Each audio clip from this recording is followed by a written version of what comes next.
सिर्फ सीजीएल ही नहीं, CHSL, MTS, CPO, CDS, एफकेट ऐसे बहुत सारे एग्जाम्स थे जो मैंने क्वालिफाई किए, वो भी सारे के सारे फर्स्ट अटेम्प्ट में ही। आज मैं सीजीएल 19 बैच द्वारा सेंट्रल एक्साइज इंस्पेक्टर के पोस्ट पे चेन्नई जोन में पोस्टेड हूँ। 3 साल हो गए मुझे नौकरी करते हुए और ये मेरी तीसरी नौकरी है। ऐसा लोग कहते हैं कि मैंने 10 घंटे पढ़ाई की, 12 घंटे पढ़ाई की, लगातार पढ़ाई किया 8 महीने 6 महीने तक, कोई नहीं करता है।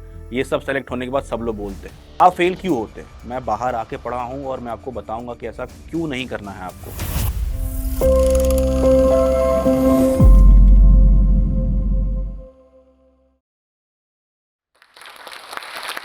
आप सभी दर्शकों को मेरा नमस्कार, जय हिंद।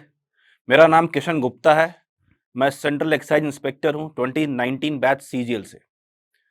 आज मैं आपको अपनी जर्नी के बारे में बताऊंगा कि मैं यहां तक पहुंचा कैसे, एक गांव का बच्चा यहां तक इस पोस्ट पे पहुंचा हुआ। दूसरी चीज ये होगी कि मैं यहां तक पहुंचने के रास्ते में जितनी कठिनाइयां मुझे सामना करनी पड़ी थी, उन कठिनाइयों से आप कैसे बच सकते हैं अगर आप इस तैयारी में लगे हुए हैं, अगर आपको भी ऐसी कोई परेशानी हो रही है तो। और तीसरा एक इंटरैक्टिव सेशन होगा हमारे एसएससी एस्पिरेंट्स और मेरे बीच में, जिसमें हम डिस्कस करेंगे कि जो आपकी पर्सनल परेशानियां आती हैं तैयारी के दौरान, कैसे तैयारी करनी है, डाउट्स आते हैं तो क्या करना, सेल्फ डाउट्स आते हैं तो क्या करना है, उस पे एक पर्सनल टिप्पणी की जाएगी और आपके सारे डाउट्स को क्लियर किया जाएगा। छोटा सा बैकग्राउंड देना चाहूंगा हमारे बारे में।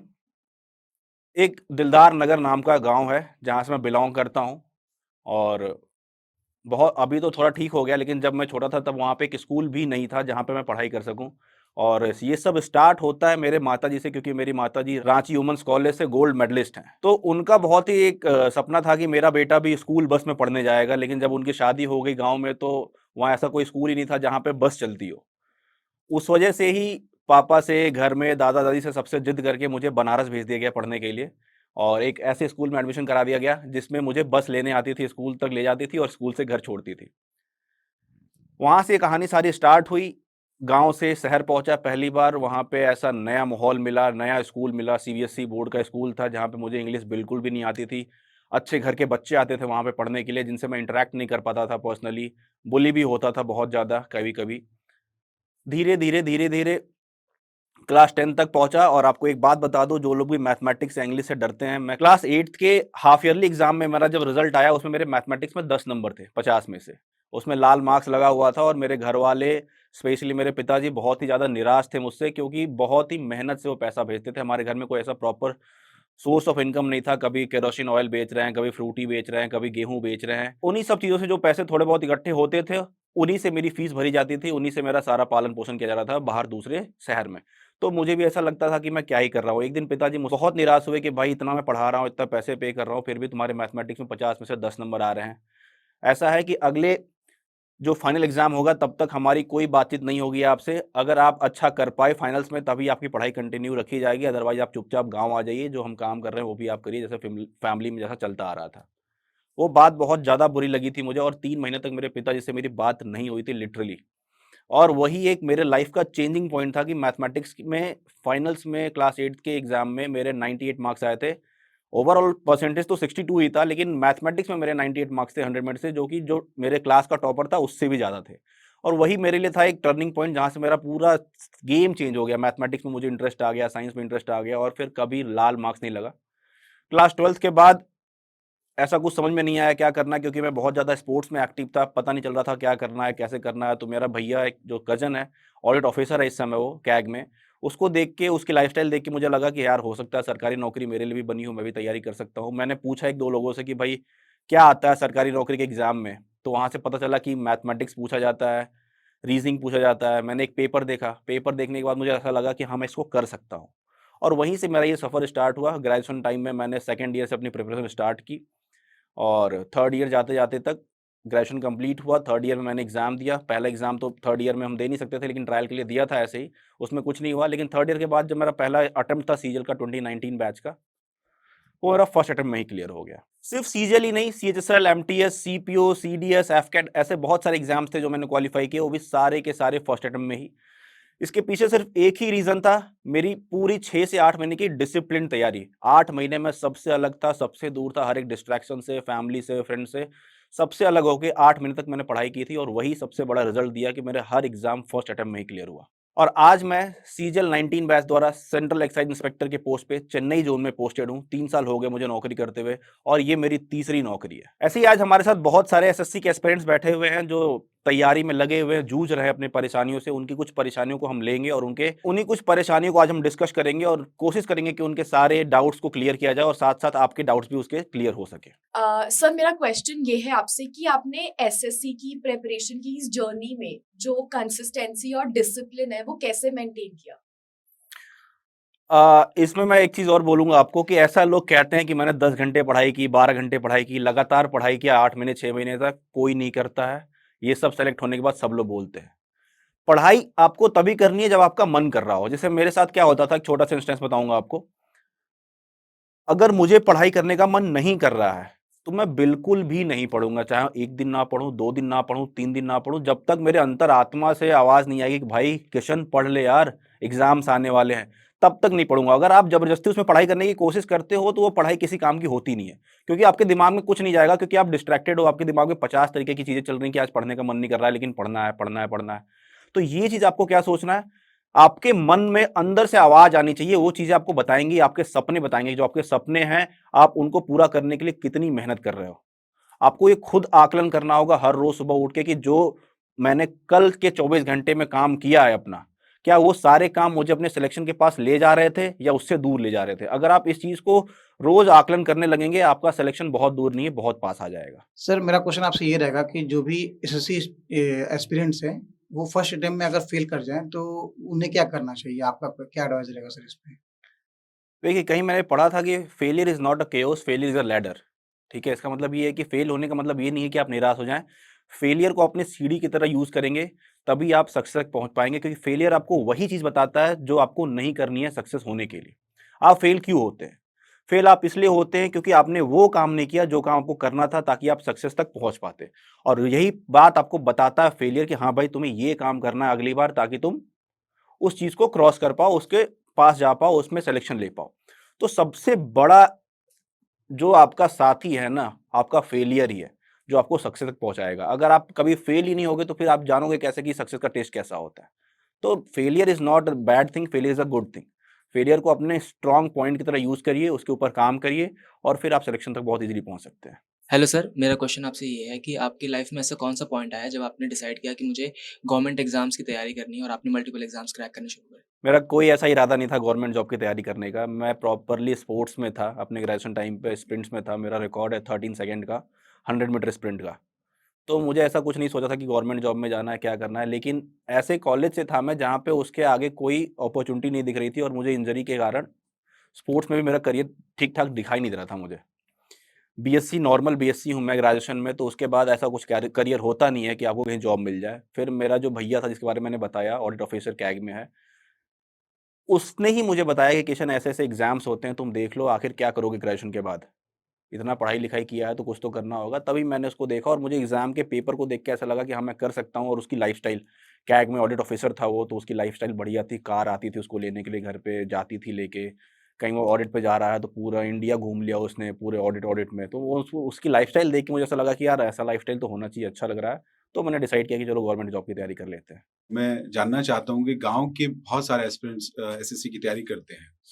तो क्या उनको गाँव से बाहर आकर, शहरों में आकर कोचिंग सेंटर या इस तरह की प्रिपरेशन करनी चाहिए? गाँव में रहकर भी वो इस परीक्षा की तैयारी कर सकते हैं? देखिए, बहुत बढ़िया सवाल है और बहुत लोगों को ये जानना बहुत ज़रूरी है कि आप जहाँ बैठे हो, जिस जगह पे बैठे हो, भारत के किसी भी कोने में हो, अगर आपके पास इंटरनेट है तो आपको कहीं भी अपना घर छोड़ के जाने की ज़रूरत नहीं है। उसके 2-3 कारण बताऊँगा आपको मैं। मैं बाहर आके पढ़ा हूँ और मैं आपको बताऊँगा कि ऐसा क्यों नहीं करना है आपको। सबसे पहली चीज़, अगर आप बाहर जाके कहीं भी ऑफ़लाइन कोचिंग जॉइन करते हो, मिनिमम फ़ीस 35 से 40 हज़ार रुपए है, मिनिमम। सेकंड थिंग, वो आपको वादा करेंगे मैं 6 महीने में आपका कोर्स कंप्लीट कर दूँगा, लेकिन मैं कॉपी पे लिख के दे सकता हूँ स्टैम्प पेपर पे कि 6 महीने में आपका कोर्स कभी पूरा नहीं हो सकता, नेवर।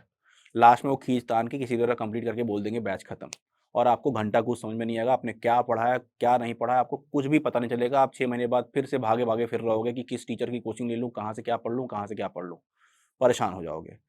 सेकंड थिंग, जब आप बाहर आके पढ़ते हो ना, तो आपके पास पढ़ाई के अलावा बहुत सारी ज़िम्मेदारी आती है। आपको ट्रैवल करना है, आपको घर ढूँढना है, घर ढूँढना रहने के लिए रेंट कितना मुश्किल काम है आजकल बैचलर लोगों के लिए, क्योंकि जो भी सिनेरियोज़ चल रहे हैं आजकल दुनिया में, सोशल लाइफ़ जो चल रही है, बहुत मुश्किल से लोगों को घर मिलता है किराए पे। स्पेशली अगर आप बाहर से कहीं से आ रहे हो, अनजान हो, तो बहुत मुश्किल है।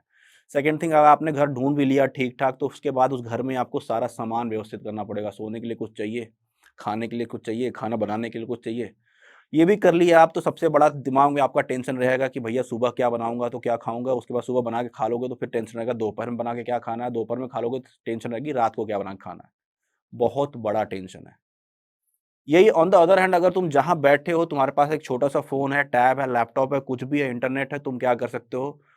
मैक्सिमम से मैक्सिमम 3 से 4,000 रुपए में तुम्हारे पूरे के पूरे कोर्सेज़ जो भी तुम सब्जेक्ट हो, चाहे वो इंग्लिश हो, मैथ हो, रीजनिंग हो, जीके हो, हर एक सब्जेक्ट का पूरा कोर्स 3 से 4,000 रुपए में तुम्हारे लैपटॉप में पड़ा होगा।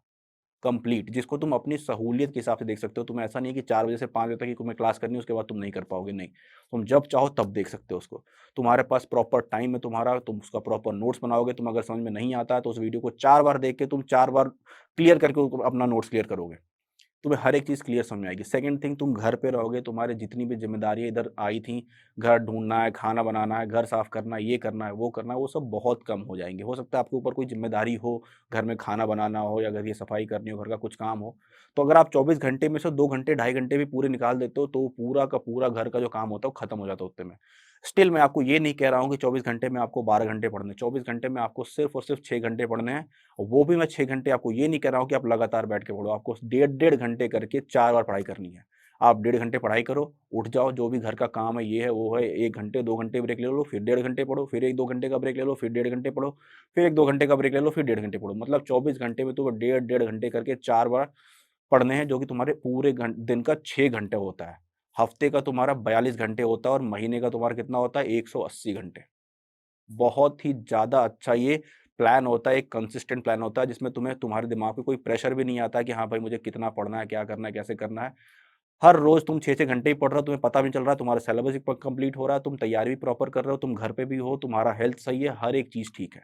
तो मैं ये कहूँगा कि आप जहाँ भी हो, कहीं भी हो, आपके अंदर एक डिटर्मिनेशन होनी चाहिए, आपके अंदर एक चाह होनी चाहिए, एक आग होनी चाहिए।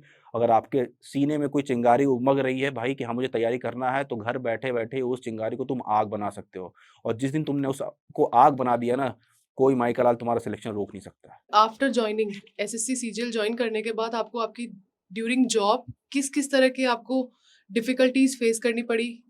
आप इस बारे में कुछ बताइए। देखिए, लाइफ में डिफ़िकल्टीज़ ख़त्म कभी नहीं होती। जब मैं तैयारी कर रहा था तो मुझे टेंशन था कि खाना क्या बनाऊँगा दोपहर में। अभी काम कर रहा हूँ तो ये टेंशन है कि अगला वाला जो मेरा केस है जिसमें मैं काम कर रहा हूँ उसमें मैं कैसे आगे बढ़ूँगा, क्या करना है, उसको अरेस्ट करना है, अरेस्ट नहीं करना है। अगर अरेस्ट कर लेता हूँ, हो सकता है कोई बहुत बड़ा आदमी हो, मुझे ही कुछ हो जाए, जैसा कि अभी छोटा-सा इंसिडेंट हुआ था। हम एक जगह रेड पे गए थे, जैसा आप लोग बोलते हैं, ऐसे तो हम उसको सर्च बोलते हैं, लेकिन मूवीज़ में उनको रेड की तरह यूज़ किया जाता है। वहाँ हम गए थे, कोई बहुत बड़ी पार्टी थी, कोई बहुत बड़ा पॉलिटिशियन था, उसके बेटी का वो बिज़नेस था, हम वहाँ पे गए थे रेड करने के लिए, क्योंकि हमें आशंका थी कि वहाँ पे जीएसटी का इवेज़न किया जा रहा है। वहाँ जाने के बाद थोड़ी देर बाद ही पूरे गाँव के लोग घेर लिए, जैसा कि आपने रेड पिक्चर में देखा होगा अजय देवगन के। घेर लिया, भाई साहब हमारी जितनी भी गाड़ियाँ खड़ी थी सारी गाड़ियाँ पंचर कर दी, शीशे तोड़ दिए। एक गाड़ियों में हम मतलब बकरियों की तरह भर के 8-8 10-10 लोग वहाँ से भागने की कोशिश करी, पंचर गाड़ी को लेके हम 2 किलोमीटर तक भागते रहे। तो ऐसे छोटी बहुत परेशानियाँ आती रहती हैं, कभी-कभी ऐसा वर्कलोड आता है, जैसे कि इस समय मार्च एंडिंग वर्कलोड चल रहा है, तो हम लगातार सर्च कर रहे हैं, लगातार ऑफ़िस में रह रहे हैं। 3 दिन बज जाते हैं, 4 बज जाते हैं ऑफ़िस में। तो ये सब छोटी-छोटी परेशानियाँ हैं, लेकिन ये है कि परेशानी नहीं कहता हूँ मैं इनको, ये आपकी लाइफ़ का पार्ट है, हमेशा कहीं न कहीं आपको मिलता रहेगा, चाहे आप किसी भी फ़ील्ड में रहो। आई एम इन 12th और मैं एसएससी सीजीएल देना चाहता हूँ, तो ऐसी कौन से टिप्स हैं जो मुझे फॉलो करनी चाहिए जिससे मेरा एसएससी बहुत जल्दी क्रैक हो पाए? देखो, एसएससी का एक टाइम है। तैयारी करने के लिए आपको कम से कम 8 से लेके 12 महीने तक का चाहिए टाइम। आप अगर 12th में हैं तो सबसे पहले आप ग्रेजुएशन में एडमिशन लीजिए। ग्रेजुएशन में एडमिशन आपको डिपेंड करता है, आप बीटेक करना चाहते हो, बीएससी करना चाहते हो। अगर सिर्फ़ ग्रेजुएशन करना है, सरकारी नौकरी की तैयारी करनी है, तो मैं हमेशा सजेस्ट करता हूँ कि 3 साल वाला जो ग्रेजुएशन होता है उसको करो। क्योंकि बीटेक भी करोगे तो भी ग्रेजुएट ही होगे और बीएससी करोगे तो भी ग्रेजुएट ही होगे, लेकिन उसमें तुम्हें बीएससी में 1 साल का बफर मिल जाएगा कि तुम 1 साल पहले ही सीजीएल को दे सकते हो। आप अपनी बीएससी पे फ़ोकस करिए, बीए पे फ़ोकस करिए, फर्स्ट ईयर तक अपनी पढ़ाई करिए ग्रेजुएशन की, सेकंड ईयर भी अपनी ग्रेजुएशन की पढ़ाई करिए, लेकिन सेकंड ईयर से थोड़े-से एक्टिव हो जाइए। एक्टिव इन द सेंस, जैसे मैंने आपको बताया कि English is all about reading. आप इंग्लिश को रीड करना स्टार्ट कर दो, बुक्स पढ़ना स्टार्ट कर दो, वोकैब्युलरीज़ करना स्टार्ट कर दो। यूट्यूब पे जितने भी फ्री सोर्सेज़ पड़े हुए हैं, वहाँ से वीडियोज़ देखना स्टार्ट कर दो कि कैसे एग्ज़ाम्स होते हैं, कैसा पेपर आता है, कैसा सॉल्यूशन होता है। मैथमेटिक्स अगर आपको कमज़ोर लगता है या आपको जीके कमज़ोर लगता है या आपको रीजनिंग कमज़ोर लगता है, जो भी सब्जेक्ट आपको कमज़ोर लगता है, आप उस सब्जेक्ट को सेकंड ईयर से स्टार्ट कर दो ताकि आप प्रॉपर टाइम दे सको थर्ड ईयर तक। थोड़ा-थोड़ा भी पढ़ोगे तो कंप्लीट हो जाएगा, ताकि ग्रेजुएशन के बाद जो आपके पास 8 महीने से 10 महीने का टाइम होगा प्रॉपर तैयारी करने का, उसमें सिर्फ आपको जो अपना कठिन सब्जेक्ट लगता था उसको रिवाइज़ करना पड़े, बस। थर्ड ईयर आपको बहुत ज़्यादा टाइम नहीं देना है, आपको अगर 1.5 घंटे, 1 घंटे, 2 घंटे भी अगर आप डेली दे पा रहे हो तो बहुत एनफ है। अपने ग्रेजुएशन पे फोकस करो पूरा, आपके पास 8 से 12 महीने तक का टाइम चाहिए ग्रेजुएशन के बाद, आप आराम से इसको क्लियर कर सकते हो। आपको प्रॉपर गाइडेंस चाहिए बस, और कुछ भी नहीं। सर मेरा सवाल ये है आपसे कि जो वर्दी का सपना था, क्या ये आपका सपना बचपन से था? और अब जब आपको वर्दी मिल गई है तो आपको कैसा फ़ील होता है? बचपन से तो नहीं था सपना, जब मैं क्लास 10th 11th में पहुँचा तब मुझे ऐसा लगा कि मुझे आर्म्ड फोर्सेस में जाना है, तब मैंने एनडीए और सीडीएस और एफकेट्स के लिए तैयारी स्टार्ट की। उसमें यूनिफ़ॉर्म देख के अच्छा लगता था। जब वहाँ से मैंने क्विट किया, जैसे मैंने बताया कि 2 एसएसबी के बाद मैंने क्विट कर दिया, फिर मैंने देखा था कि मुझे वर्दी कहाँ मिल सकती है, और वो यही एक जॉब मिला जिसमें मुझे खाकी वर्दी मिल सकती थी, इसीलिए मैंने सीजीएल में इस जॉब को चुना था। और जैसा आपने पूछा कि वर्दी पहन के कैसा अच्छा लगता है, तो भाई आप खुद सोचिए कि लोग सितारों को आसमान में देखते हैं और मेरे तो कंधे पे चमक रहे हैं, तो कैसा फ़ील होता होगा मुझे। It is not expressible in the words actually, मतलब बहुत अच्छा फ़ील होता है। तो जैसा कि हमारे इंटरैक्टिव सेशन था, आपके परेशानियों को दूर कैसे किया जाए, आपके परेशानियों का सॉल्यूशन क्या हो सकता है, तैयारी के समय क्या-क्या अड़चनें आती हैं और उनसे कैसे बच सकते हैं आप।